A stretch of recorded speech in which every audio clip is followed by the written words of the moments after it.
C V രാമനുമായി ബന്ധപ്പെട്ട important കാര്യങ്ങൾ നോക്കാം. സി വി രാമനെ ഭൗതികശാസ്ത്രത്തിൻ്റെ നോബൽ സമ്മാനത്തിന് അർഹനാക്കിയ കണ്ടുപിടുത്തമാണ് രാമൻ പ്രഭാവം.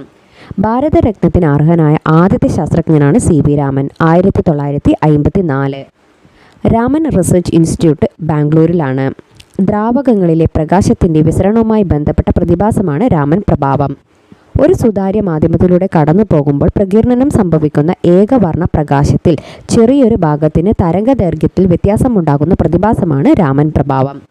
രാമൻ പ്രഭാവം പ്രസിദ്ധീകരിക്കപ്പെട്ടത് 1928 ഫെബ്രുവരി 28-നാണ്. രാമൻ പ്രഭാവം പ്രസിദ്ധീകരിക്കപ്പെട്ടതിൻ്റെ സ്മരണാർത്ഥമാണ് ഫെബ്രുവരി 28-ന് ദേശീയ ശാസ്ത്ര ദിനമായി ആചരിക്കുന്നത്. രാമൻ എഫക്റ്റ് കണ്ടുപിടുത്തത്തിൽ സി വി രാമൻ്റെ മുഖ്യ സഹായിയായി പ്രവർത്തിച്ചത് KS കൃഷ്ണനാണ്. 1970 നവംബറിൽ അന്തരിച്ച സി വി രാമൻ്റെ ഭൗതിക ശരീരം അടക്കം ചെയ്തത് രാമൻ റിസർച്ച് ഇൻസ്റ്റിറ്റ്യൂട്ടിലാണ്.